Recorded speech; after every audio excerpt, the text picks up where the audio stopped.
The woman's voice came through the speakerphone like she was asking about weekend plans. So when do you finally dump her? Margaret Holloway stood frozen in the hallway of her own penthouse, one hand still holding her purse, the other resting against the wall for balance. She had come home early from a charity board meeting. Thought she would surprise her husband with news about a successful fundraiser. The irony of that would hit her later. Right now, all she could do was listen. Victor laughed. Not the polite laugh he used at business dinners. Not the tired laugh he gave her when she tried to tell him about her day. This was different. Warm. Genuine. The kind of laugh Margaret had not heard directed at her in years. Timing matters, Dominique, Victor said, and his voice carried that easy confidence that had attracted Margaret to him once, back when she believed that confidence included her. You do not dismantle something this established without a plan. Margaret's hand dropped slowly from the wall.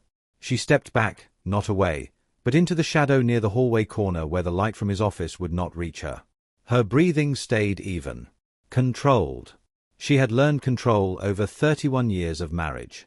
Learned it so well that even now, with her world fracturing in real time, her body knew how to be still. But you are going to, right? Dominique's voice carried an edge now. Playful but pointed. Because I am not interested in being the forever secret, Victor. I have my own life to plan. You will not be a secret much longer. Victor's chair creaked. He was leaning back. Margaret knew that sound. He always leaned back when he felt in control of a conversation. Margaret is comfortable. That is different from essential. Once the Morrison acquisition closes, once certain financial structures are finalized, the transition will be clean. Transition. He said it the way he would say restructuring or optimization. A business term for ending a marriage. Welcome back to another powerful story, my beloved listeners. Kindly tell me where you are watching from and what time it is where you are at. If you are new here, prepare for a story of betrayal, unexpected love, and what truly makes a family. Drop everything and listen closely. This tale of heartbreak and redemption might just change how you view love and family forever. Margaret's pulse should have been racing. Her hands should have been shaking. But something strange was happening instead. Something cold and clarifying. She felt her mind shift into a different mode entirely. The mode she had used decades ago, before she became Victor Holloway's wife. Before she gave up her career as an investment analyst to support his ambitions. Before she made herself invisible so he could shine. Assessment mode. Analysis mode. The part of her that did not feel, just processed. What about her feelings? Dominique asked. And Margaret almost laughed at the false concern in her voice. Almost. Margaret is too patient to cause problems, Victor said. Too invested in keeping things stable to make waves. Honestly, I think she will be relieved. She has not been happy either. She just does not know how to want anything different. Margaret's jaw tightened. That was the first lie she could name. She had been happy. Or at least she had been trying. Trying so hard that she had convinced herself his distance was temporary. His dismissiveness was stress. His gradual erasure of her from his life was just a phase successful men went through. God, you make her sound so boring, Dominique laughed. And it was a pretty laugh. The kind that probably made men feel clever. The placeholder wife. Victor did not correct her. Margaret waited for it. Waited for him to defend her. To say something, anything that indicated she had mattered. That their 31 years together had weight. That the family she had built, the son she had raised, the life she had created for them meant something beyond convenience. But he just moved on. Started talking about a trip he and Dominique were planning for next month. Some Caribbean resort. Private villa. The kind of place he and Margaret used to talk about visiting but never did because there was always another deal, another client, another priority. Margaret listened to all of it. Every word. Every casual cruelty. Every plan they made for a future that required her absence. And she catalogued it with the same precision she had once used to analyze failing investments. Timeline. After Morrison closes. 6 to 8 weeks, maybe less. Financial structures. He had mentioned finalizing them, which meant he was already moving assets. Already preparing for a divorce she did not know was coming. Assumptions. He thought she was too patient to act. Too comfortable to leave. Too boring to fight back. He had always underestimated patience. Thought it meant weakness. He was about to learn the difference. After 10 more minutes of listening to them plan her erasure, Margaret walked back down the hallway. Silent. Careful. She opened the front door and closed it again, louder this time, like she was just arriving. "Victor," she called out, and her voice sounded exactly like it always did. Steady. Pleasant. Safe. His office door opened. He appeared with his phone in his hand, screen dark now, and smiled at her the way you smile at someone you are used to seeing. Familiar but not fond. "You are home early," he said. Board meeting wrapped up ahead of schedule. Margaret set her purse on the entryway table. "How is your day going?" "Busy. The Morrison deal is heating up." He was already walking back toward his office. Already dismissing her. "I have a few more calls to make." "Of course." Margaret smiled. "I will start dinner." She did not start dinner. She sat at the kitchen table with her laptop and began working through a mental checklist that had assembled itself with startling speed. The penthouse was quiet except for the distant murmur of Victor's voice from his office. Margaret could not make out the words anymore, but she did not need to. She had heard enough. She opened a browser window and started with the simple things. Their joint checking account. Still had access. Their investment accounts. Still there, though she noticed several recent transfers she had not been told about. Large amounts moved to accounts she did not recognize. Then she moved to the foundation accounts. The Holloway Foundation, the charitable arm of Victor's empire, the organization that provided their social legitimacy and connected them to every major donor in the city. Margaret was the executive director. Had been for 15 years. Those accounts were entirely under her control. She pulled up the donor database next. 347 major contributors. She knew every single one of them personally. Had attended their weddings, their funerals, their children's graduations. Had written handwritten notes for every occasion. Had maintained these relationships through decades of careful attention. Victor had never attended a funeral alone. Never remembered a birthday without Margaret's reminder. Never maintained a single personal relationship without her invisible labor. She had access to everything because Victor had never thought to lock her out. Never thought he needed to. Because Margaret was stable. Comfortable. Too patient to be a threat. She opened another file. The Morrison acquisition documents. Victor had been careless about security, especially in the early years when Margaret had helped him set up his entire business infrastructure. She had been the one with the analytical background. The operational knowledge. The connections that had turned his vision into something fundable. Her family had introduced him to his first investors. Her father's business partners had given Victor the credibility he needed when he was just a man with ambitious ideas and no track record. The Morrison deal was leveraged heavily, dependent on maintaining specific investor relationships over the first 18 months. If those relationships fractured, if key investors lost confidence, the entire financing structure would collapse. Margaret pulled up the investor list. 12 names. She knew every single one of them. Had hosted them in her home. Had comforted their wives through illness and loss. Had been the consistent, reliable presence while Victor swooped in for the important meetings and took credit for relationships he had never built. Gerald Harrison was the largest investor. His wife Patricia had been Margaret's friend for 20 years. They had lunch together every month without fail. James Whitmore was the second largest. He had tried to hire Margaret 3 separate times over the years, recognizing her capabilities even when her husband did not. The Lawson Family Trust. Margaret had personally guided their charitable giving for a decade. They gave to the foundation because of her, not because of Victor. She sat back and looked at the screen. Really looked at it. For the first time in 31 years, she was seeing clearly what she had built. What she had given away credit for. What she had allowed to be attributed to a man who could not even remember to send flowers on her birthday without his assistant's reminder. Victor had built his empire on her family's connections. On her social intelligence. On her invisible work. He just never bothered to notice. And now he was planning to discard her like outdated equipment. Like something that had depreciated beyond usefulness. Margaret closed her laptop and sat in the dark kitchen, listening to Victor's voice drift down from his office. Probably Dominique again. Probably planning something else that required Margaret to not exist. She should have felt devastated, betrayed, broken. And maybe part of her did, somewhere under the cold analytical clarity. But what she felt most strongly was something she had not felt in years. Something that had been buried under patience and accommodation, and the slow erosion of being married to someone who saw her as background. She felt awake. The following weeks passed in a strange double reality.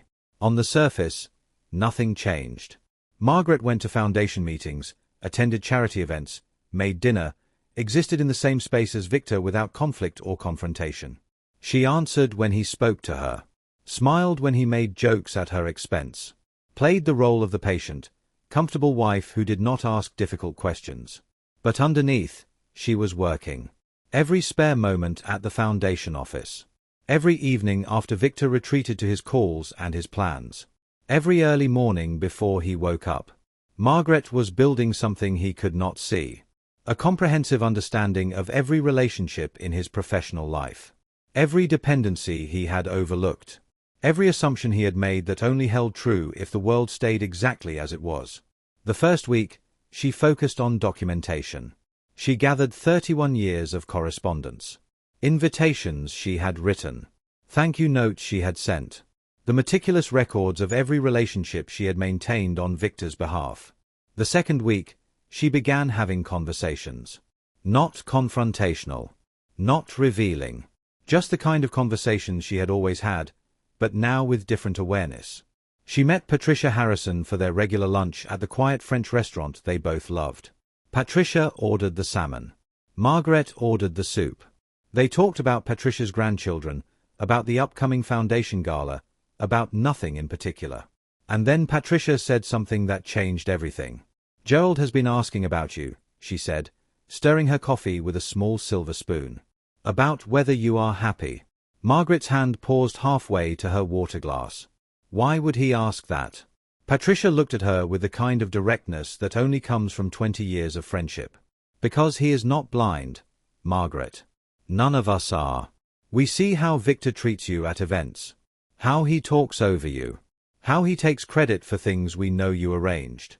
Patricia reached across the table and touched Margaret's hand. Gerald always says the same thing after every Holloway event. He says Margaret is the reason we stay involved. If anything ever changed, we would have to reconsider.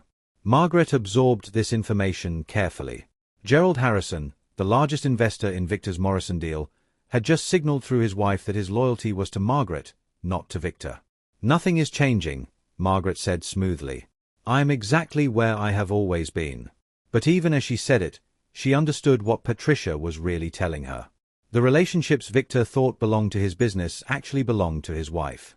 And if his wife left, those relationships would leave with her. She did not say anything more about it. Did not push or probe or reveal what she knew. Just filed the information away and finished her lunch. That evening, Victor came home late. He smelled faintly of perfume that was not Margaret's. He did not explain where he had been, and Margaret did not ask. How was your day? He said, dropping his briefcase on the chair where Margaret always put fresh flowers. Productive. Margaret removed the flowers and set them on a different table. I had lunch with Patricia Harrison. Victor's attention sharpened slightly. He was listening now in a way he usually did not. How is she? Wonderful. She mentioned that Gerald has some concerns about the Morrison timeline. He wants to feel confident about the relationship continuity. Victor frowned. What does that mean? Relationship continuity? I think he wants to know that the personal connections will remain stable. That the things that made him invest in the first place will still be there after the deal closes. That is ridiculous, Victor said, already losing interest. He invested because the numbers are strong. The relationships are just window dressing. Margaret nodded as if she agreed. Of course.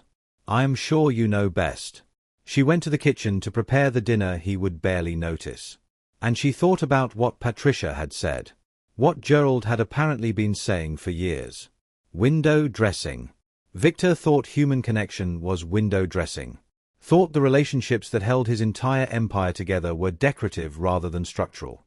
He was about to discover just how wrong he was. The following week, Margaret received an invitation that arrived at the foundation office rather than the penthouse. A private lunch with James Whitmore, one of Victor's most important business partners. She knew Whitmore, of course. Had known him for decades. He was a serious man, careful with his words, not given to social pleasantries without purpose. When he invited someone to lunch, he had something specific to discuss. They met at his club, a quiet establishment with leather chairs and waiters who appeared and disappeared like ghosts. Whitmore ordered bourbon. Margaret ordered tea. "I'm going to be direct with you," Whitmore said after the pleasantries were exhausted. "I have been watching you work for 30 years. You are the best relationship manager I have ever seen. When you are ready to work for someone who recognizes that, I want you to call me." Margaret set down her tea carefully. "I'm not looking for a position, James. I know you are not." Whitmore's eyes were sharp, assessing. "But I also know that situations change. And when yours does, I want to be the first call you make." He slid a business card across the table. His direct line was written on the back in neat blue ink. Margaret looked at the card but did not pick it up. "Why are you telling me this now?"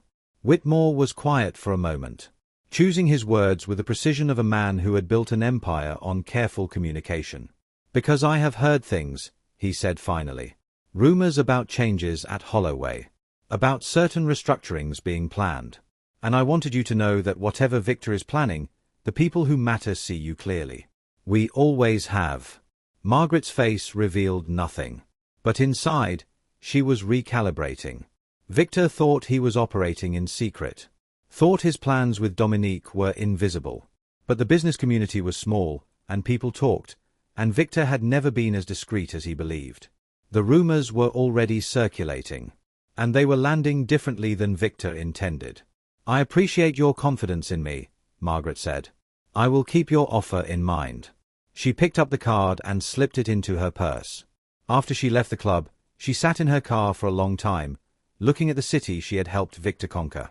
Every building they passed at charity events, every restaurant where they had entertained clients, every venue where the foundation had hosted galas. She had touched all of it. Had made all of it possible. And Victor thought she was window dressing. That night, she heard him on the phone with Dominique again. She did not listen to the whole conversation this time. Just caught fragments as she passed his office door. 2 more months. 3 at most. Then we will be free. Margaret continued to the kitchen and poured herself a glass of wine. Free, he had said. Like she was a prison. Like 31 years of building his life was a sentence he was serving. She thought about the business card in her purse. About Patricia Harrison's quiet revelation. About the network of relationships that existed because of her work, her attention, her care. Victor wanted to be free. Fine. She would show him exactly what freedom looked like when the invisible infrastructure holding up his world stopped holding. The weeks continued to pass. Each one bringing new information. New clarity. New understanding of just how precarious Victor's position actually was. Margaret did not sabotage anything. Did not spread rumors or make accusations or confront Victor with what she knew. She simply continued doing what she had always done, but with open eyes. Watching. Learning. Preparing. She attended every foundation event with perfect grace. Smiled at donors. Thanked volunteers. Played the role of devoted wife without a single crack in the performance. But in private conversations, she began to plant seeds. Not lies. Nothing that could be traced back to her. Just careful observations. When Patricia Harrison asked about the Morrison deal, Margaret said she was not entirely sure what Victor's long-term plans were. That there had been some discussions she was not fully included in. When a major donor asked if the foundation's direction would remain consistent, Margaret said she certainly hoped so, but that she could only speak to her own intentions. When James Whitmore called to check in, she mentioned that things at home were complicated, without elaborating. Each conversation was innocent on its own. But together, they created a pattern. A growing uncertainty in the minds of people who had always trusted the Holloway name because they trusted Margaret. And the uncertainty began to spread. 3 weeks before the annual foundation gala, Victor came home in a foul mood. Margaret was in the kitchen reviewing the seating arrangements when he slammed his briefcase on the counter with unusual force. Something wrong? She asked without looking up. The Morrison investors are getting nervous. Victor poured himself a drink, his movements sharp with frustration. They keep asking about continuity and relationship stability. I do not know where this is coming from. Margaret made a sympathetic sound. That must be frustrating. Gerald Harrison called my office directly. Wanted to know if there were any significant changes planned. Personal changes, he said. What does that even mean? Margaret finally looked up from her papers. Maybe he is concerned about leadership transitions. Big deals make people nervous about stability. There are no leadership transitions, Victor snapped. Everything is exactly as it has always been. Margaret nodded slowly. Then I am sure there is nothing to worry about. She returned her attention to the seating chart. Victor watched her for a moment, something flickering in his expression that might have been suspicion. But then he dismissed it, the way he dismissed everything about her, and took his drink to his office. Margaret listened to his footsteps retreat. Then she moved Gerald Harrison's table closer to the main stage, where she would be giving the keynote address at the gala, where everyone would see clearly who actually ran the Holloway Foundation. Victor might think everything was exactly as it had always been. But everything had already changed. He just could not see it yet. The gala preparations consumed the following weeks. Margaret threw herself into the work with an intensity that surprised even her longtime staff. Every detail was perfect. Every flower arrangement approved personally. Every table setting inspected. Every speaker coached on timing and delivery. Catherine Reeves, the Foundation's operations director, watched Margaret work with growing concern. "You are pushing yourself too hard," Catherine said one afternoon as Margaret reviewed donor packets for the third time. "Is everything all right?" Margaret looked up from the papers. Catherine had worked with her for 12 years. Had seen her through every crisis, every triumph, every quiet disappointment. If anyone could read Margaret's mood, it was Catherine. "Everything is fine," Margaret said. "I just want this event to be memorable." Catherine sat down in the chair across from Margaret's desk.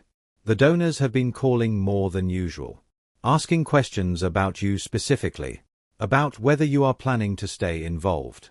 "Have they?" Catherine nodded slowly. "They are nervous about something. I do not know what, but there is something in the air. Something unsettled." Margaret was quiet for a moment, considering how much to reveal. Deciding, ultimately, to reveal nothing. "The business world is always unsettled," she said. "Our job is to provide stability. To remind people why they trust us." She returned her attention to the donor packets. "This gala is going to show them exactly why they trust us." Catherine watched her for a moment longer, then stood and returned to her own work. But Margaret could feel the concern in the air. Could feel the questions Catherine was too polite to ask. It did not matter. In 3 weeks, everyone would have their answers. The night of the gala arrived with a kind of perfect autumn weather that felt like a blessing. The ballroom was transformed into an elegant wonderland of white flowers and soft candlelight. A string quartet played in the corner. Champagne flowed freely.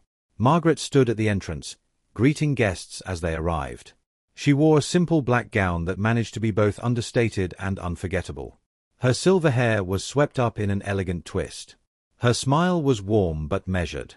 Victor stood beside her for the first 20 minutes, playing the part of attentive husband.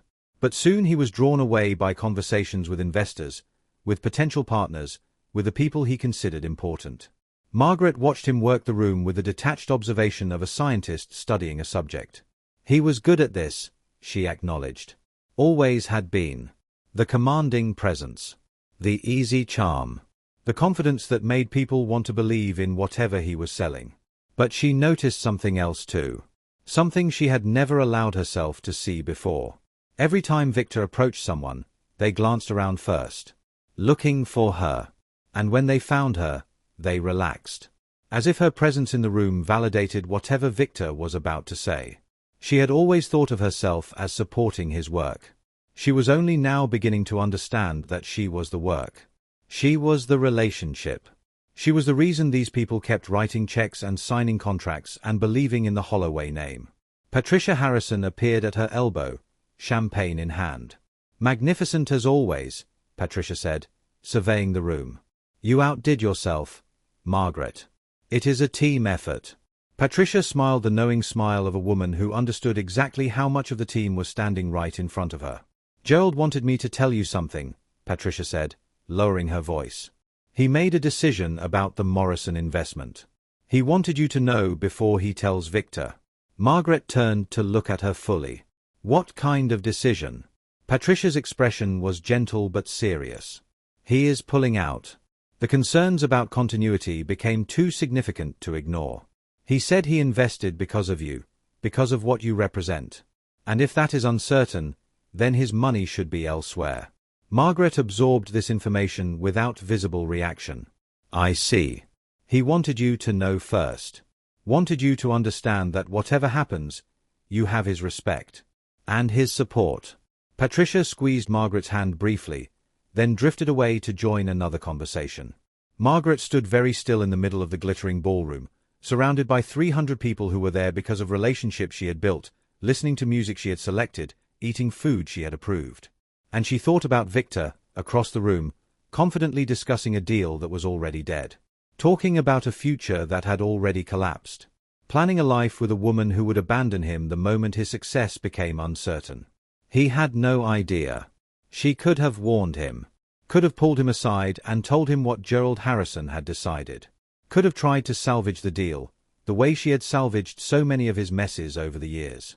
But for the first time in 31 years, Margaret chose not to protect him. She chose instead to let the natural consequences of his contempt unfold without her intervention. And so she smiled at the next guest who approached her, accepted their compliments on the beautiful event, played her role with perfect grace while her husband's empire began to crumble around him. He would not know it was crumbling for weeks yet. But Margaret knew. And that knowing felt like power. The gala ended close to midnight. The last guests departed with effusive thanks and promises to increase their giving next year. The staff began the quiet work of dismantling the fantasy. Victor found Margaret in the coat check area, retrieving wraps for some of the older donors who were waiting for their cars. Good event, he said, which was the closest thing to a compliment he had offered in months. A few useful conversations. I am glad, Margaret said. Anyone interesting? Gerald Harrison was in a strange mood. Kept asking about our plans for the future. Personal plans. I do not know what has gotten into him lately. Margaret helped an elderly woman into her coat and smiled warmly as the woman thanked her. Maybe he is just being thorough, Margaret said. Big investments make people want reassurance. I suppose. Victor checked his phone, already moving on to the next thing. I have an early meeting tomorrow. I'm going to head home and get some sleep. Of course. Margaret kept her voice neutral. I need to stay and supervise the cleanup. I will be home in a few hours. Victor nodded without really listening and headed for the exit. He did not kiss her goodbye. Did not thank her for the months of work that had made this evening possible. Did not notice that half the room turned to watch him leave, and then turned to watch her stay. Margaret watched him go with something that might have been sadness, if she let herself feel it. But she did not let herself feel it. Not yet. There would be time for feeling later, when this was finished. When she was free of the performance. For now, she had work to do. Catherine appeared beside her as the last guests departed. There is a woman asking for you, Catherine said quietly. She arrived about 20 minutes ago. Said she needed to speak with you privately. Margaret frowned. A donor? No. Someone else. Catherine's expression was carefully neutral. She says her name is Dominique Vance. Margaret's heart did something strange. Not quite stopping. Just pausing, for the span of a breath, before continuing its steady rhythm. Where is she? The small meeting room off the main hallway. She seemed quite insistent. Margaret smoothed her gown and checked her reflection in a nearby mirror. Perfect. Composed. Unreadable. Thank you, Catherine. Please continue with the breakdown. I will handle this. She walked to the meeting room with measured steps. Not hurrying. Not delaying. Just moving with the calm certainty of a woman who had stopped being surprised by anything. The door was slightly ajar. Margaret pushed it open and stepped inside. Dominique Vance was exactly what Margaret had expected. Young. Beautiful. The kind of sharp, ambitious elegance that Victor had always been drawn to. She wore a red dress that was slightly too much for the occasion and jewelry that was slightly too expensive for someone her age. She looked up when Margaret entered, and her expression flickered with something that might have been surprise. "Mrs. Holloway," Dominique said. "Thank you for seeing me." Margaret closed the door behind her and stood with her back against it. Not blocking the exit. Just making clear that this conversation would happen on her terms. "Miss Vance. I assume you have something important to discuss, given the hour." Dominique's composure wavered slightly. She returned her attention to the donor packets. "This gala is going to show them exactly why they trust us." Catherine watched her for a moment longer, then stood and returned to her own work. But Margaret could feel the concern in the air. Could feel the questions Catherine was too polite to ask. It did not matter. In 3 weeks, everyone would have their answers. The night of the gala arrived with a kind of perfect autumn weather that felt like a blessing.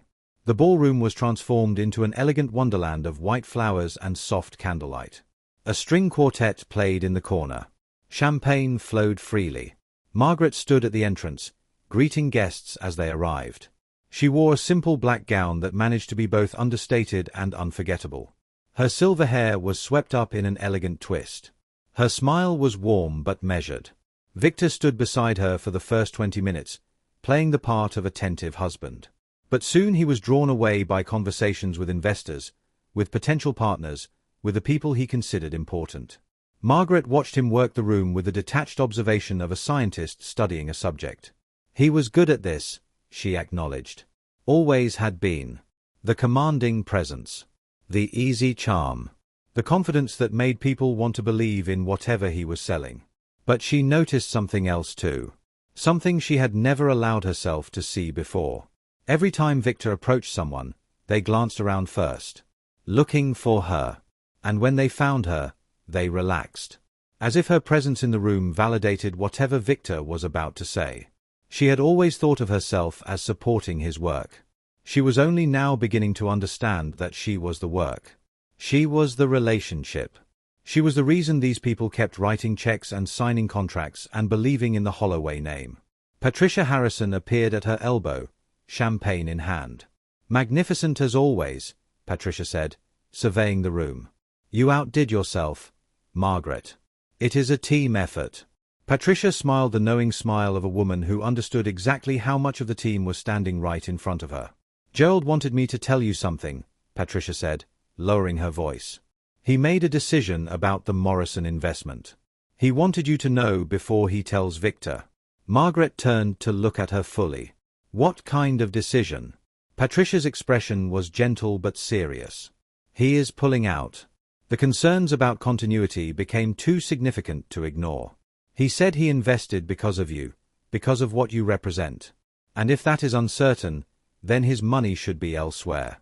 Margaret absorbed this information without visible reaction. "I see. He wanted you to know first. Wanted you to understand that whatever happens, you have his respect. And his support." Patricia squeezed Margaret's hand briefly, then drifted away to join another conversation. Margaret stood very still in the middle of the glittering ballroom, surrounded by 300 people who were there because of relationships she had built, listening to music she had selected, eating food she had approved. And she thought about Victor, across the room, confidently discussing a deal that was already dead. Talking about a future that had already collapsed.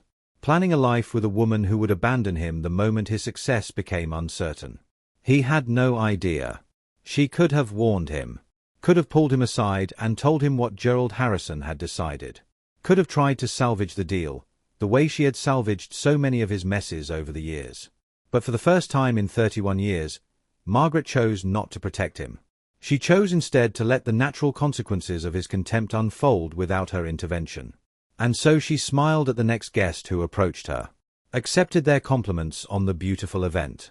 Played her role with perfect grace while her husband's empire began to crumble around him. He would not know it was crumbling for weeks yet. But Margaret knew. And that knowing felt like power. The gala ended close to midnight. The last guests departed with effusive thanks and promises to increase their giving next year. The staff began the quiet work of dismantling the fantasy. Victor found Margaret in the coat check area, retrieving wraps for some of the older donors who were waiting for their cars. Good event, he said, which was the closest thing to a compliment he had offered in months. A few useful conversations. I am glad, Margaret said. Anyone interesting? Gerald Harrison was in a strange mood. Kept asking about our plans for the future. Personal plans. I do not know what has gotten into him lately. Margaret helped an elderly woman into her coat and smiled warmly as the woman thanked her. Maybe he is just being thorough, Margaret said. Big investments make people want reassurance. I suppose. Victor checked his phone, already moving on to the next thing. I have an early meeting tomorrow. I'm going to head home and get some sleep. Of course. Margaret kept her voice neutral. I need to stay and supervise the cleanup. I will be home in a few hours. Victor nodded without really listening and headed for the exit. He did not kiss her goodbye. Did not thank her for the months of work that had made this evening possible. Did not notice that half the room turned to watch him leave, and then turned to watch her stay. Margaret watched him go with something that might have been sadness, if she let herself feel it. But she did not let herself feel it. Not yet. There would be time for feeling later, when this was finished. When she was free of the performance. For now, she had work to do. Catherine appeared beside her as the last guests departed. There is a woman asking for you, Catherine said quietly. She arrived about 20 minutes ago. Said she needed to speak with you privately. Margaret frowned. A donor? No. Someone else. Catherine's expression was carefully neutral. She says her name is Dominique Vance. Margaret's heart did something strange. Not quite stopping. Just pausing, for the span of a breath, before continuing its steady rhythm. Where is she? The small meeting room off the main hallway. She seemed quite insistent. Margaret smoothed her gown and checked her reflection in a nearby mirror. Perfect. Composed. Unreadable. Thank you, Catherine. Please continue with the breakdown. I will handle this. She walked to the meeting room with measured steps. Not hurrying. Not delaying. Just moving with the calm certainty of a woman who had stopped being surprised by anything. The door was slightly ajar. Margaret pushed it open and stepped inside. Dominique Vance was exactly what Margaret had expected. Young. Beautiful. The kind of sharp, ambitious elegance that Victor had always been drawn to. She wore a red dress that was slightly too much for the occasion and jewelry that was slightly too expensive for someone her age. She looked up when Margaret entered, and her expression flickered with something that might have been surprise. Mrs. Holloway, Dominique said. Thank you for seeing me. Margaret closed the door behind her and stood with her back against it. Not blocking the exit. Just making clear that this conversation would happen on her terms. Miss Vance. I assume you have something important to discuss, given the hour.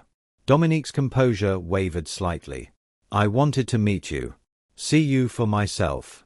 Victor has told me so much about you, but I wanted to understand. Understand what, exactly? Dominique's laugh was nervous. Defensive. What he is leaving behind. What he is giving up. She looked Margaret up and down with an assessment that was not quite hostile, but not quite friendly either. He said you were comfortable. Boring. That you would not fight. Margaret said nothing. Just watched. Waited. But you are not what I expected, Dominique continued. You seem very capable. Margaret allowed herself a small smile. Is that why you came here, Miss Vance? To assess the competition? Something flashed in Dominique's eyes. Pride, maybe. Or anger. I am not competing with you. I have already won.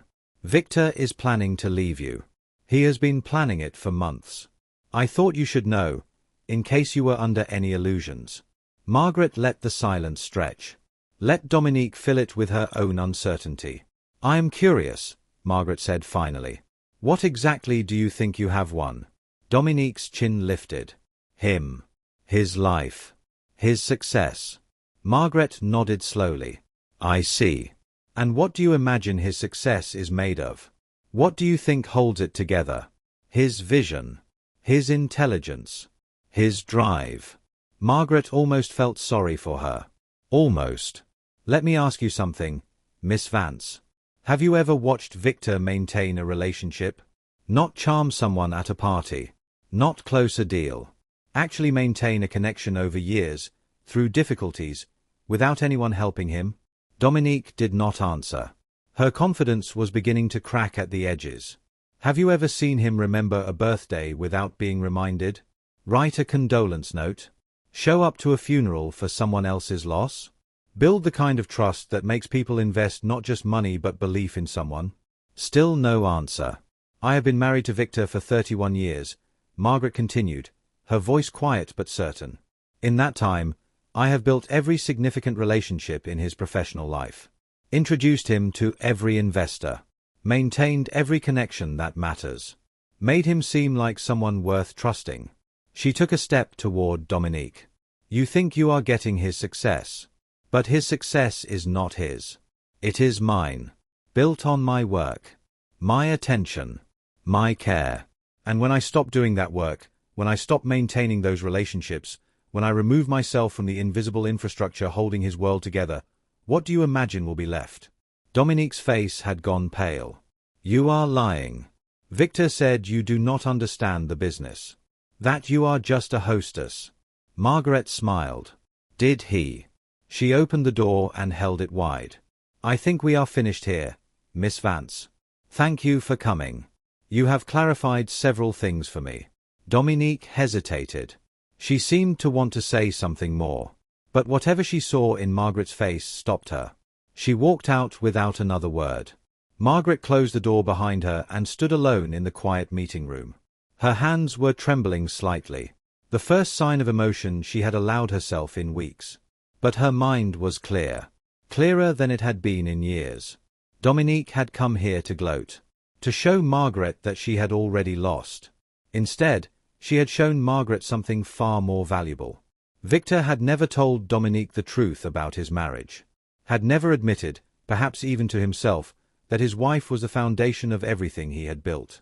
He believed his own mythology so completely that he had convinced his mistress of it too. They both thought Margaret was nothing. They were both about to learn how wrong they were. Margaret returned to the ballroom to finish supervising the cleanup. Her staff moved efficiently around her, dismantling the fantasy she had built for the evening. Tables folded. Flowers packed. Linens bundled for cleaning. And Margaret began making plans of her own. Not revenge. Something quieter than that. Just a careful, systematic removal of everything she had been providing without recognition. A stepping back from the invisible labor that held Victor's world together. A allowing of natural consequences to unfold without her intervention. He wanted to be free of her. Fine. She would show him exactly what freedom cost.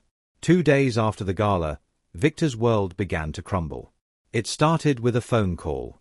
Gerald Harrison, his largest Morrison investor, formally withdrawing his commitment. Something about concerns over relationship continuity. Something about wanting to see how things settled before making long-term decisions. Victor came home that night ashen and confused. I do not understand it, he said, pacing the living room while Margaret sat quietly with a book she was not reading. Gerald has been with me from the beginning. His family gave me my first major investment. Why would he pull out now? Margaret turned a page. Did he say what changed his mind? Something about personal concerns.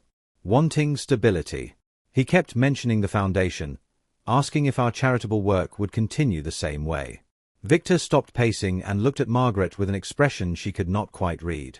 You spoke with Patricia at the gala. Did she say anything? We talked about many things. Did she say anything about Gerald's investment concerns? Margaret met his eyes calmly. She mentioned that Gerald was worried about changes. That he invested because of personal relationships, and if those relationships became uncertain, he would reconsider. Victor stared at her. What does that mean? What personal relationships? I imagine he means the foundation. The charitable work we have done together for 30 years. The connections we have built in the community. Margaret returned her attention to her book. Those relationships matter to people like Gerald. They are not just window dressing. The words hung in the air. Victor's own dismissive phrase, thrown back at him so gently he might not even recognize it. He did not respond. Just stood there, trying to understand something that did not make sense to him. Something that would never make sense to him, because he had never valued the work that made it true. Finally, he retreated to his office. Margaret listened to the door close. Then she allowed herself a small, private smile. It was beginning. The following weeks brought more bad news. A second Morrison investor expressed concerns. Then a third. Each one citing similar worries. Relationship stability. Continuity of values. Confidence in the personal connections that had originally drawn them in. Victor made phone calls. Took meetings. Tried to charm his way back into their good graces. But charm only worked when people trusted the person behind it. And somehow, that trust was eroding. He could not understand why. But Margaret understood. She had stopped protecting him. Stopped smoothing things over. Stopped reassuring nervous investors that everything was fine. When Patricia Harrison called to ask if Margaret was all right, Margaret said she was not entirely sure. That things were complicated at home. That she was taking things day by day. When a foundation donor asked about her long-term plans, Margaret said she hoped to continue her charitable work, but she could only speak for herself. When James Whitmore called to check in, Margaret mentioned that she had been thinking about his offer. That circumstances might be changing. That she would be in touch. Each conversation was innocent. Each concern was genuine. Margaret was not lying to anyone. She was simply no longer pretending that everything was fine when it was not. And the uncertainty spread.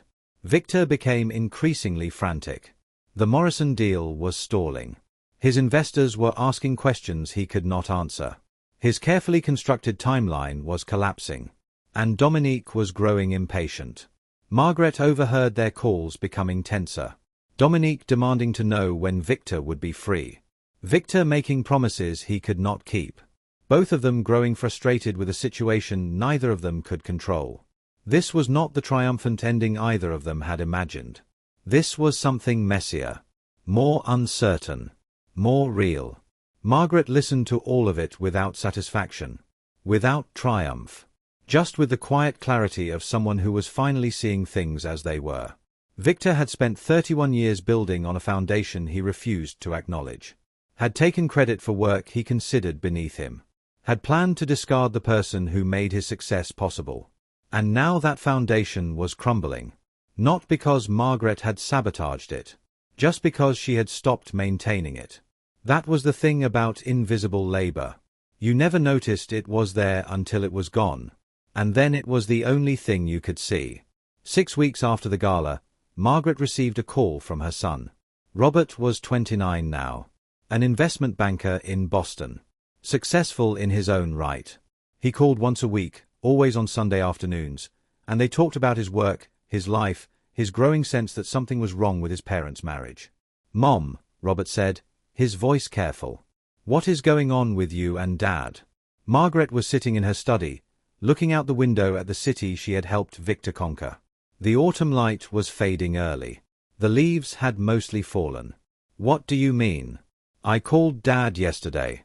He sounded terrible. Kept talking about investors pulling out, about the Morrison deal falling apart. And then he said something strange." "What did he say?" Robert was quiet for a moment. "He said he did not understand why everyone was suddenly asking about you. Why people who used to trust him were calling to check on you instead." Margaret closed her eyes. "What did you tell him?" "I told him that people have always cared about you, Mom. That you are the reason half his relationships exist in the first place. That if he is just now noticing that, maybe he should think about why." Robert's voice carried an edge that surprised her. "I have watched him take you for granted my whole life, Mom. I have watched you make yourself smaller so he could feel bigger. And I have never said anything because you seem to want it that way. But if something is changing, if you are finally seeing what the rest of us have always seen, then I want you to know that I support you. Whatever you decide." Margaret's throat tightened. "Thank you, sweetheart. I mean it. Whatever you need. Whatever happens. I am on your side." After they hung up, Margaret sat in the growing darkness and let herself feel the weight of what Robert had said. Her son had watched her disappear into her marriage. Had seen her sacrifice her own recognition to maintain Victor's ego. had understood, even as a child, that something was wrong with the way his father treated his mother. And he had said nothing, because she had taught him to say nothing. Had modeled accommodation and patience and invisible labor as if they were virtues rather than survival strategies. She had not just made herself smaller. She had taught her son that this was how marriages worked. The realization landed like a physical blow. All those years of being patient, being comfortable, being exactly what Victor expected her to be. She had thought she was protecting her family. But she had been teaching her son that women like her did not get to want things. Did not get to be seen. Did not get to matter except in service to someone else's ambition. And Robert had grown up watching. Learning. Deciding, somewhere along the way, that his mother deserved better even if she did not seem to believe it herself. He had been waiting for her to wake up. And now she had. Margaret stood and walked to her desk. She opened the drawer where she kept the business card James Whitmore had given her. The one with his direct number written on the back. She picked up her phone. It was time to stop being invisible. The next morning, Margaret filed for divorce. She did it quietly, through an attorney Eleanor Briggs had recommended. A woman named Frances Chen who specialized in high-net-worth separations and who looked at Margaret with the kind of recognition that came from seeing this story play out hundreds of times before. Most of my clients wait too long, Frances said. They let their husbands control the narrative. They believe they need permission to leave. Margaret signed the preliminary documents with a steady hand. I spent 31 years believing that. And now I understand that patience is not the same as powerlessness. That waiting is not the same as weakness. That choosing the right moment is not passivity. She looked up from the paperwork. It is strategy. Frances smiled. I think your husband has significantly underestimated you. He has. But that is about to become his problem, not mine. The documents would be filed tomorrow. Victor would be served within the week. And then everything would be out in the open. Margaret drove home through the grey November afternoon, watching the city pass outside her window. The same streets she had driven for 30 years. The same buildings. The same world. But nothing was the same anymore. She thought about Dominique, who had come to the gala to gloat and left without understanding what she was facing. She thought about Gerald Harrison, who had pulled his investment not out of malice but out of loyalty to the woman who had maintained his family's relationship with the Holloways for 2 decades. She thought about James Whitmore, who had recognized her worth when her own husband could not. She thought about Robert, who had been waiting his whole life for her to see herself clearly. And she thought about Victor, still frantically trying to save a deal that was already dead, still planning a future with a woman who would abandon him the moment his success became uncertain, still confident that his comfortable, boring wife would never cause problems. He had no idea what was coming. Margaret pulled into the parking garage beneath the penthouse and sat in her car for a long moment. The engine ticking as it cooled. The silence settling around her like a blanket. Tomorrow, the documents would be filed. Next week, Victor would be served. And then he would finally have to see her. Really see her. Perhaps for the first time since they were young, when he had looked at her with hunger instead of habit. She did not know what would happen after that. Did not know how he would react, what he would say, whether he would fight or collapse or simply move on to the next thing the way he moved on from everything. But she knew one thing with absolute certainty. Whatever happened, she was done being invisible. She was done being patient in ways that hurt her. She was done making herself small so someone else could feel large. 31 years was enough. More than enough. Margaret gathered her things and walked toward the elevator. The penthouse was waiting above. Victor was probably there, on the phone with Dominique, planning a future that would never happen the way he imagined. And Margaret was ready to show him what happened when the foundation he had built his whole life on decided to stop holding his weight. She pressed the button and watched the numbers climb. The elevator doors opened onto the penthouse foyer, and Margaret stepped into the quiet of her home for what she knew would be one of the last times. Victor was in his office. She could hear his voice through the closed door, tense and clipped, negotiating something that was probably already lost. The Morrison deal had been hemorrhaging investors for weeks now, and no amount of charm or pressure seemed to be stopping the bleeding. Margaret set down her purse and walked to the kitchen. She poured herself a glass of water and stood at the window, looking out at the city lights beginning to flicker on against the darkening sky. Tomorrow, the divorce papers would be filed. Within a week, Victor would be served. And then 31 years of marriage would begin its formal dissolution. She waited for the grief to hit. The doubt. The second guessing that had kept her trapped for so long. But it did not come. Instead, she felt something she had not felt in decades.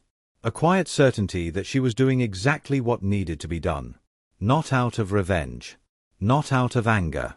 Just out of a clear-eyed recognition that she deserved more than invisibility. More than contempt disguised as comfort. More than a husband who planned her erasure while she made his dinner. Victor's office door opened. His footsteps approached the kitchen. He appeared in the doorway looking exhausted in a way she had never seen before. The confident stride was gone. The easy charm had faded into something haggard and uncertain. "Another investor pulled out," he said, dropping into a chair at the kitchen table. "The Lawson Family Trust. They have been with us for 15 years. Margaret turned from the window. Did they say why? The same thing everyone says. Concerns about continuity. Relationship stability. He rubbed his face with both hands. I do not understand it. Nothing has changed. Everything is exactly as it has always been. Margaret watched him. Really watched him. This man she had loved once. This man she had built a life around.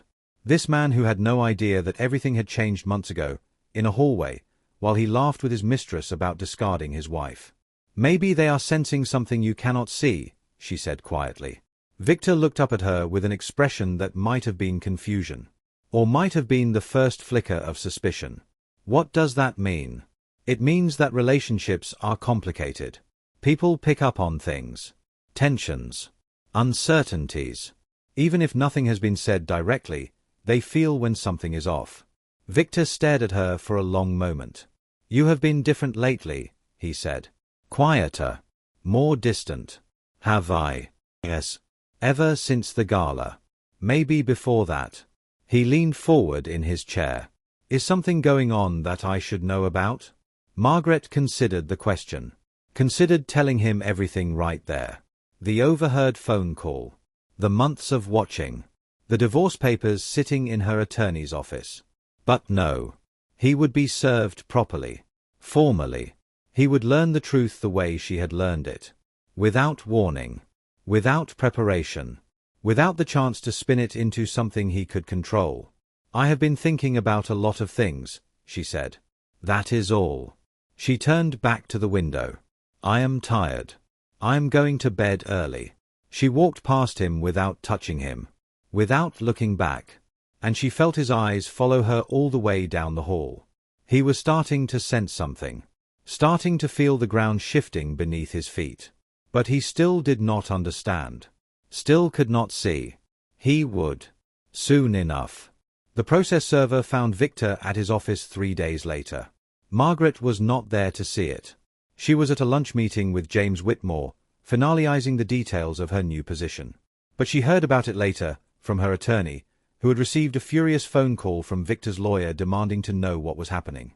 He was blindsided, Francis Chen reported with professional satisfaction. Completely unprepared. His attorney said he kept insisting there must be some mistake. There is no mistake, Margaret said. She was sitting in Francis's office, signing the last of the preliminary documents. I know exactly what I am doing. He is going to fight this. Let him. Margaret signed her name with steady strokes. I have 31 years of documentation. Records of every relationship I built. Every connection I maintained. Every piece of invisible labor that held his empire together. If he wants to argue that I contributed nothing to this marriage, he is welcome to try. Francis smiled. I do not think he will enjoy that argument. No. Margaret set down the pen. I do not think he will. She returned home that evening to find Victor waiting for her in the living room. He was sitting in the dark, a glass of whiskey in his hand, the divorce papers spread across the coffee table in front of him. Margaret turned on the light and set down her purse. You are home early, she said. Victor looked up at her. His face was a study in confusion and fury and something else. Something that might have been fear. What is this? He said, gesturing at the papers. What are you doing? I would think that is obvious. You are divorcing me. Victor's voice cracked on the word. After 31 years. Out of nowhere. With no warning. No conversation. Nothing. Margaret walked to the chair across from him and sat down with the calm deliberation of someone who had prepared for this moment for months. Out of nowhere, she repeated. Is that what you think? Yes. That is exactly what I think. He leaned forward, the papers crinkling under his hands. Yesterday morning, everything was fine. And then some stranger hands me divorce papers at my office, in front of my staff, and suddenly my wife of 3 decades wants to end our marriage. Margaret looked at him steadily. Everything was not fine yesterday morning, Victor. Everything has not been fine for years. You just were not paying attention. What are you talking about? Margaret let the silence stretch. Let him sit with the question. Let him feel the weight of everything he had refused to see. I heard you, she said finally. 6 months ago. On the phone with Dominique. Victor's face went pale. You were in your office. Speakerphone. She asked when you were going to dump me. And you laughed. Margaret. You called me comfortable. You said I was too patient to cause problems. You told her our transition would be clean once certain financial structures were finalized. Victor opened his mouth. Closed it. Opened it again. That was just talk. Dominique was pressuring me. I never actually intended to. Margaret held up her hand. Please do not insult me by lying. Not now. Not after everything. Victor fell silent. I stood in that hallway and listened to you plan my erasure, Margaret continued, her voice quiet but unwavering. I listened to you describe our 31-year marriage as something to be dismantled. I listened to your mistress call me the placeholder wife. And I listened to you say nothing to correct her. She leaned forward slightly. And then I decided that if you were going to leave me, I was going to leave first. On my terms. With my dignity intact. Victor stared at her like he was seeing a stranger. You have been planning this for 6 months, he said slowly. All this time. While we were living together. While you were smiling at me. Making dinner. Attending events. You were planning to destroy me. I was not planning to destroy you, Margaret said. I was planning to protect myself. There is a difference. But the investors. The deal falling apart. That was you. You did something. Margaret shook her head. I did not do anything, Victor. I simply stopped doing things. Stopped smoothing over your relationships. Stopped reassuring nervous partners. Stopped maintaining the connections you never valued enough to maintain yourself. She stood, looking down at him with something that was not quite pity. Your empire was built on my work. My connections. My family's introductions. My 30 years of relationship management. You just never noticed because you thought all of that was simple. Window dressing. Beneath your attention. Victor's face twisted.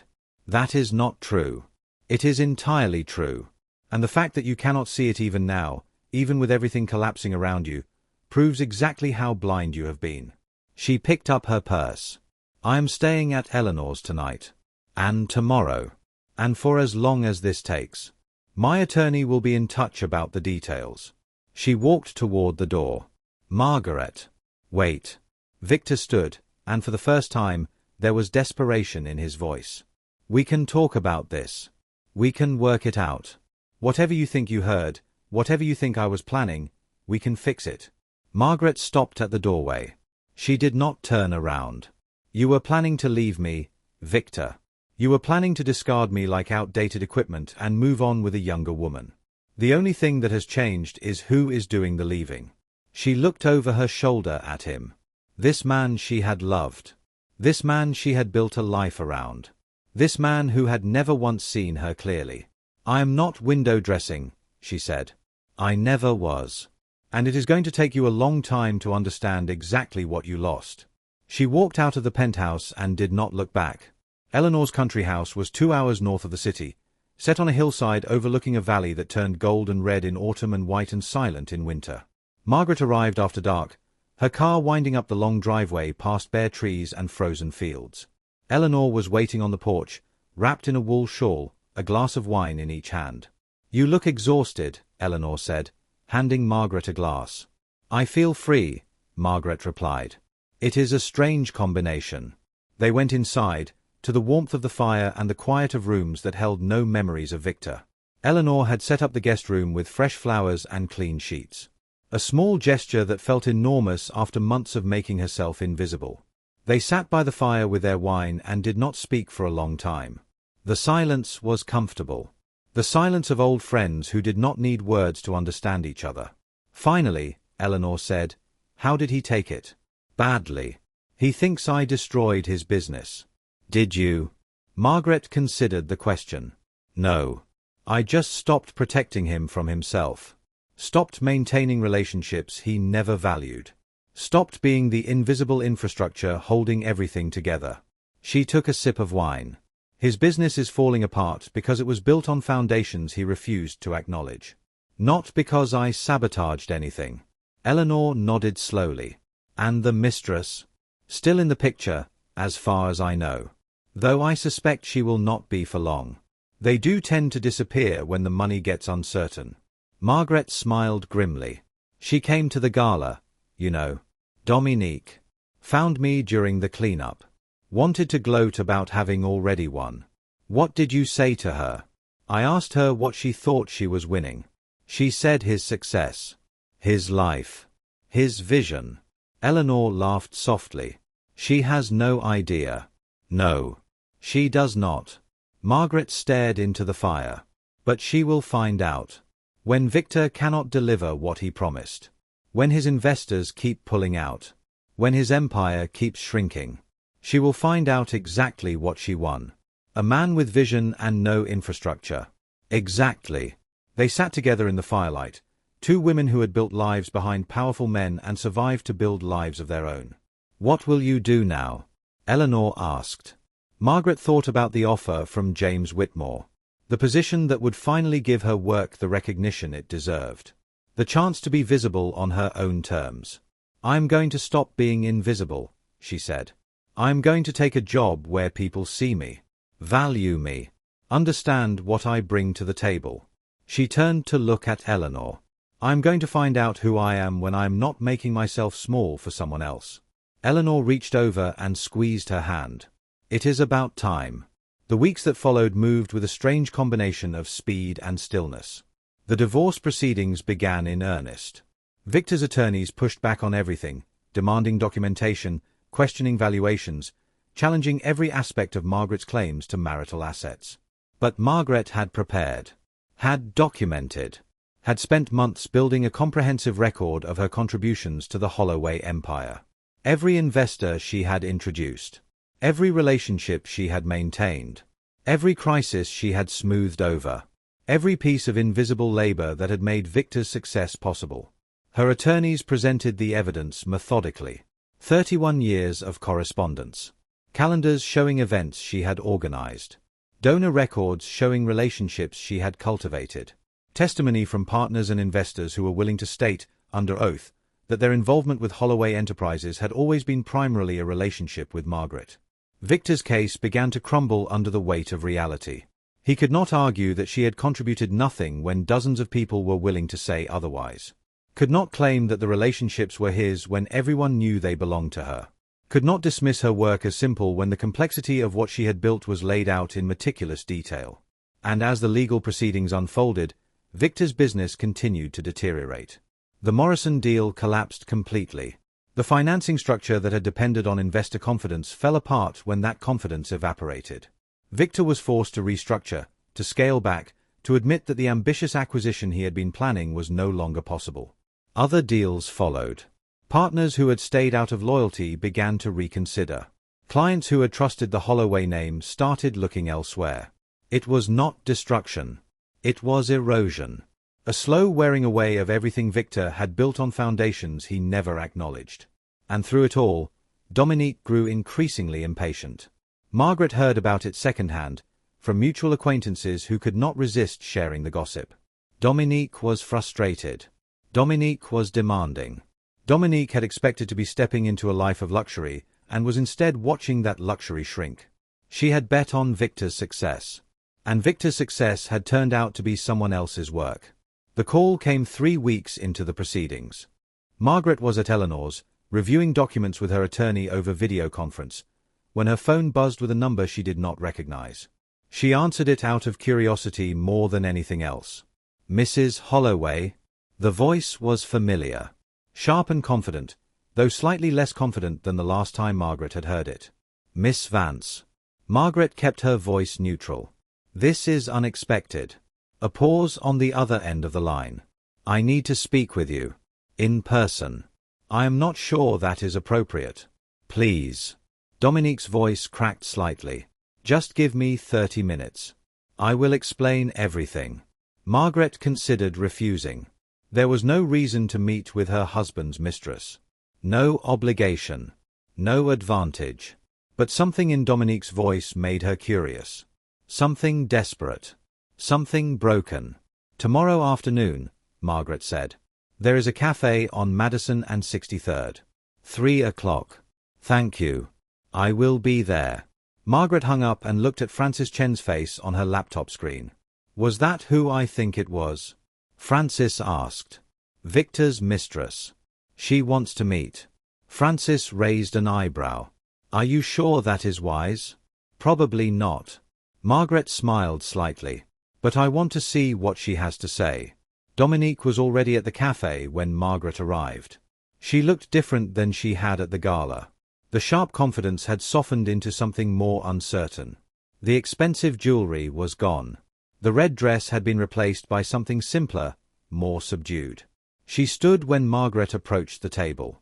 Thank you for coming, Dominique said. I know you did not have to. Margaret sat across from her and ordered tea from the passing waiter. She did not speak. Just waited. Dominique fidgeted with her napkin. I do not know how to say this, she began. I have never had to apologize for anything like this before. Then perhaps you should start at the beginning. Dominique took a breath. I met Victor 2 years ago. At a real estate conference. He was charming and successful, and he made me feel like I was the most interesting person in the room. Margaret nodded slowly. She remembered that feeling. From a long time ago. He told me his marriage was over, Dominique continued. That you and he were just going through the motions. That you had grown apart years ago and were only staying together for appearances. And you believed him. I wanted to believe him. Dominique's voice was small. He made it sound so simple. Like you were just an obstacle to be managed. Not a real person. Margaret sipped her tea and said nothing. But then I met you at the gala, Dominique said. And you were nothing like what he described. You were composed and intelligent, and everyone in that room treated you like you mattered. Like you were the reason they were there. She looked down at her hands. And then everything started falling apart. The investors pulling out. The deal collapsing. Victor becoming more and more desperate. Dominique looked up, meeting Margaret's eyes. He started blaming you. Saying you must have done something. That you were sabotaging him. But I watched him over the past few weeks. Really watched him. And I realized something. What did you realize? That he does not know how to do anything without someone else doing the real work. Dominique's voice was bitter. He has vision. He has charm. But when it comes to actually maintaining relationships, actually following through, actually building something that lasts, he does not know how. Margaret set down her tea. Why are you telling me this? Because I want you to know that I understand now. What I was doing. What I was taking from you. Dominique swallowed hard. I thought I was winning something. But there was nothing to win. Everything that made Victor successful was yours. And I was trying to steal something that did not belong to him in the first place. Margaret was quiet for a long moment. What do you want from me, Miss Vance? Forgiveness? No. I do not deserve that. I just wanted you to know that I am leaving him. Today. I am walking away from whatever future I thought we were building because there is no future. He is already lost without you. He just does not know it yet. Dominique stood, gathering her purse. You deserved better, she said. From both of us. I am sorry I did not see that sooner. She walked out of the cafe without looking back. Margaret sat alone at the table, her tea growing cold, thinking about everything Dominique had said. He is already lost without you. He just does not know it yet. It was not satisfaction she felt. Not triumph. Just a quiet, tired recognition that consequences were unfolding exactly as they should. Victor had built his life on Margaret's work. Had planned to discard her without understanding what he was throwing away. And now he was finding out. Not through revenge. Not through sabotage. Just through the simple, inevitable mathematics of cause and effect. The divorce was finalized 4 months after it began. The settlement was fair. More than fair. Margaret's documentation had made it impossible for Victor to argue that she deserved anything less than half of everything they had built together. And given that most of what they had built rested on relationships she could prove were hers, she arguably deserved more. But Margaret did not want to destroy him. That had never been the goal. She wanted to be free. She wanted to be seen. She wanted to build a life that belonged entirely to her. And so she took what was fair and walked away from what remained. The penthouse was sold. The foundation was restructured with Margaret in an advisory role, her work finally acknowledged in the organization's official history. The charitable relationships she had built continued, now openly attributed to her rather than hidden behind her husband's name. And she started her new job. Chief Relationship Officer at Whitmore Holdings. Her own office. Her own team. Her own budget. Authority over the relationship management that she had been doing invisibly for 30 years. The first day, James Whitmore met her in the lobby with a bouquet of flowers and a smile. "Welcome home," he said. "We have been waiting for you." Margaret looked around at the building that would be her professional home. At the people who nodded respectfully as she passed. At the nameplate on her office door that bore her name alone, no Holloway attached. "Thank you," she said, "for seeing what no one else would. I always saw it." Whitmore shook his head. "I just had to wait for you to see it too."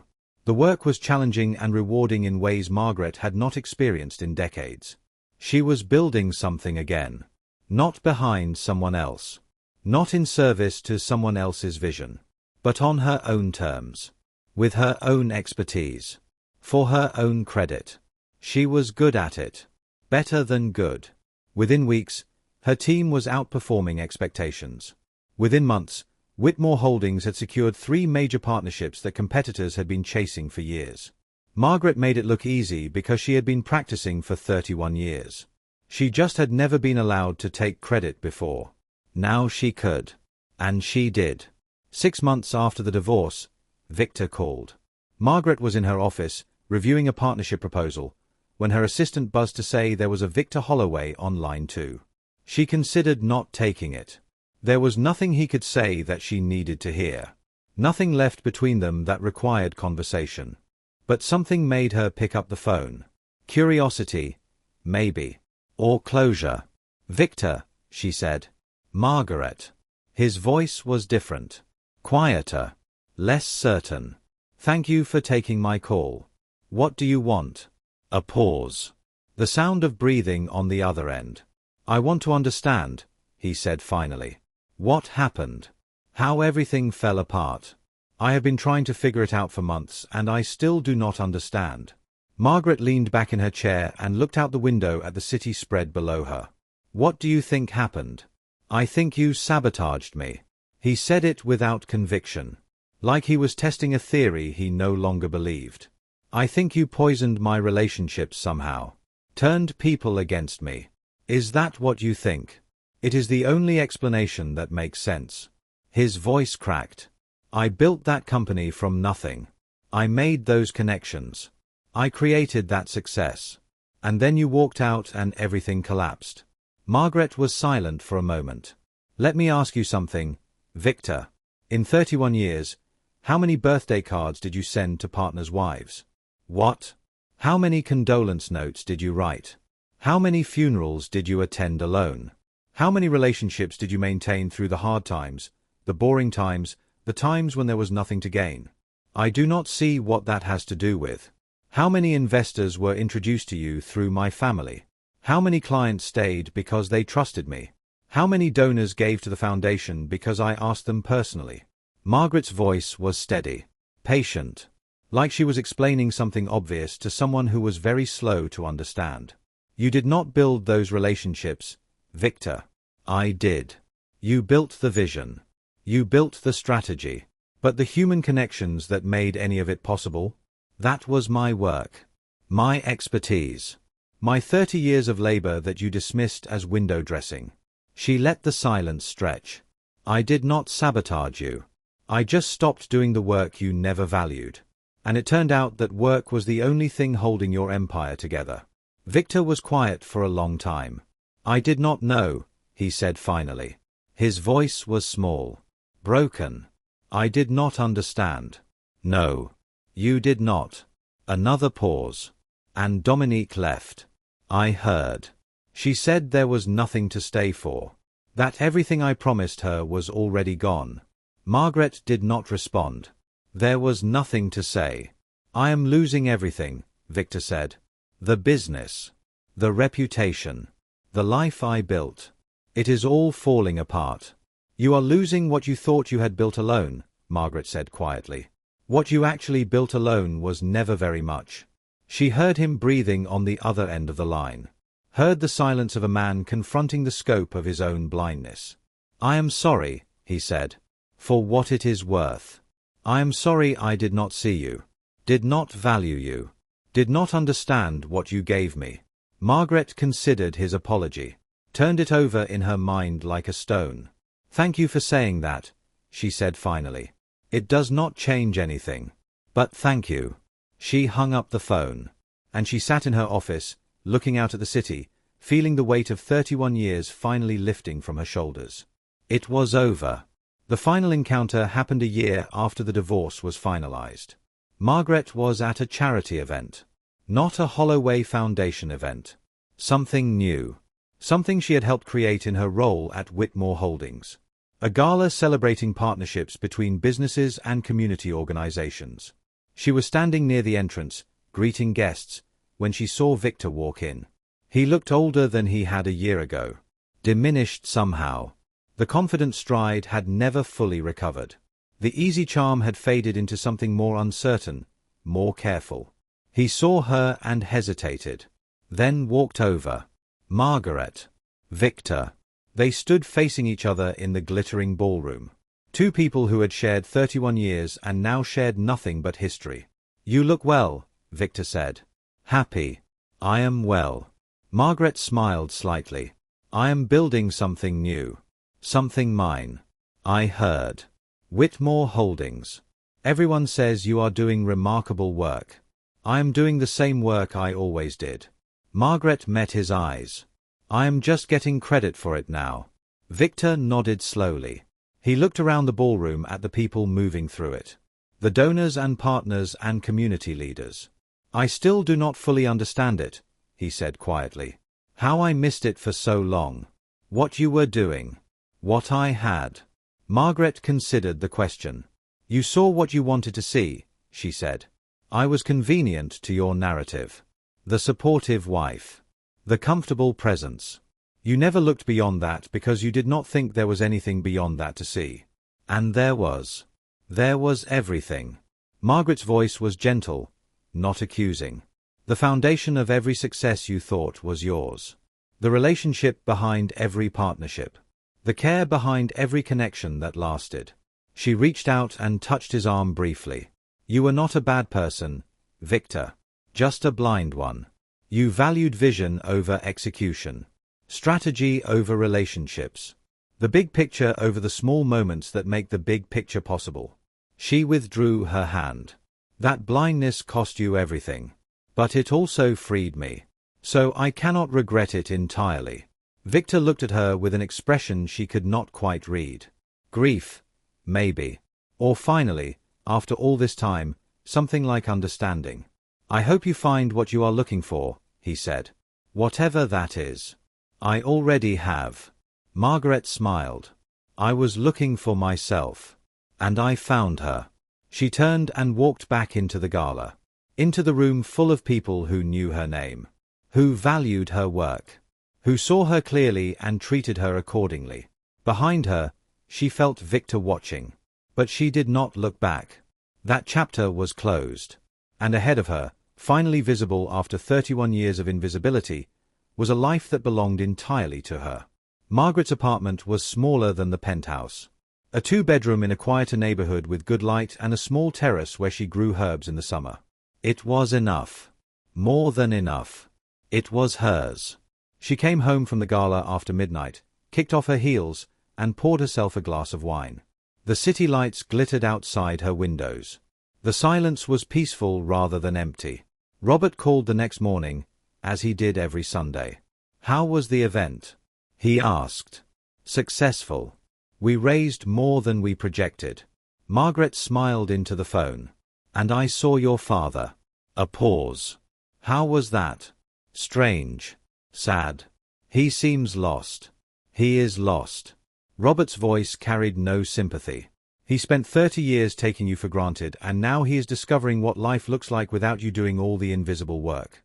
That is a consequence, not a tragedy." Margaret laughed softly. "When did you become so wise?"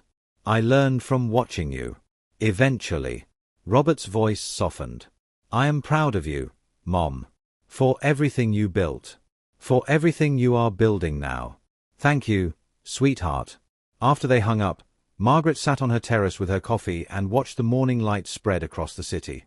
She thought about the woman who had stood in a hallway 6 months ago, listening to her husband plan her erasure. That woman had been invisible. Accommodating. Patient in ways that had cost her everything. This woman was different. This woman had walked through fire and emerged not destroyed but clarified. Had discovered that patience was not weakness when it was paired with strategy. That invisibility was not inevitable when you chose to be seen. That a lifetime of building relationships could not be dismissed as window dressing when those relationships were the only thing holding the world together. Victor had thought she was comfortable. Boring. Too patient to fight back. He had been wrong about all of it. She had not fought. She had not screamed or accused or sought revenge. She had simply stopped protecting him from the consequences of his own blindness.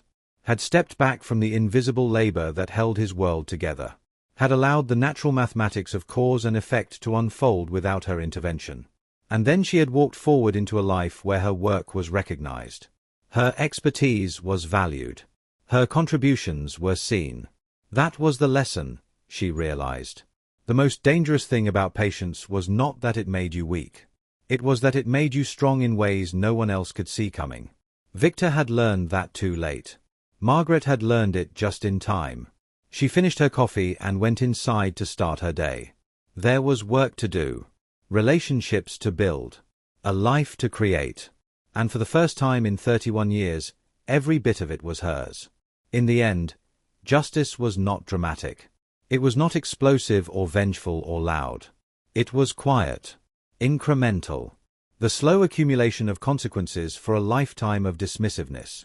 Victor's business continued to shrink. Not catastrophically. Not dramatically. Just steadily, as the relationships he had never valued continued to erode. As partners who had stayed out of loyalty to Margaret found new places to invest their trust. As the empire built on foundations he refused to acknowledge continued to settle and crack. He was not ruined. Just diminished. Smaller than he had been. Smaller than he had ever imagined he could become. And Margaret's world continued to grow. Her reputation in the business community expanded. Her work at Whitmore Holdings drew attention from competitors, from industry publications, from young professionals who wanted to learn from someone who understood that relationships were infrastructure, not decoration. She was invited to speak at conferences, to advise boards, to mentor women who were doing the invisible labor in their own organizations and wondering if anyone would ever notice. She told them the truth. Sometimes no one notices. Sometimes you spend your whole life being overlooked. But the work is still real. The relationships are still valuable. And if you document what you build, if you understand your own worth, if you wait for the right moment with patience and preparation, you can walk out of invisibility whenever you choose. You just have to be willing to let go of the people who need you to stay small. Most of them were willing.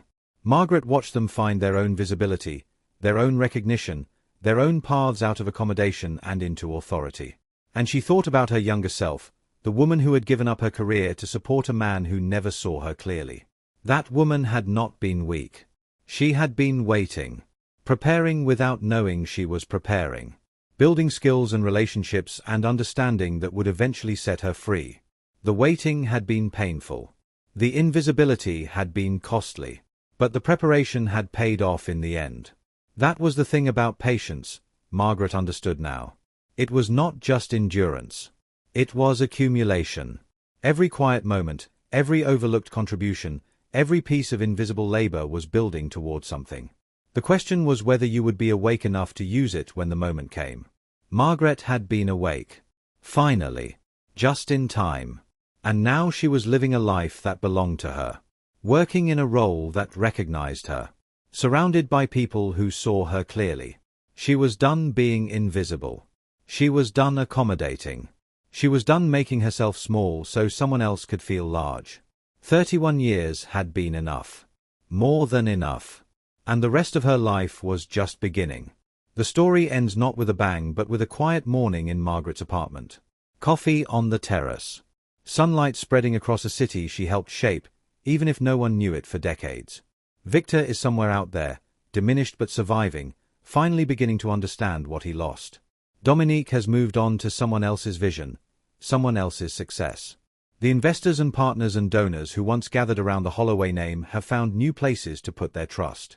And Margaret is building something new. Not an empire. Not a legacy. Just a life. Honest and visible and entirely her own. She does not think about revenge. Does not celebrate Victor's decline. Does not gloat over consequences that arrived naturally, without her intervention. She just lives. Works. Builds relationships that she gets credit for. Mentors younger women who are doing the invisible labor. Shows up for the people who matter. And when people ask her how she survived 31 years of being overlooked, how she found the strength to walk away, how she rebuilt her life at an age when many people have given up on change, she tells them the truth. Patience, she says. Patience and preparation. The belief that your work matters even when no one sees it.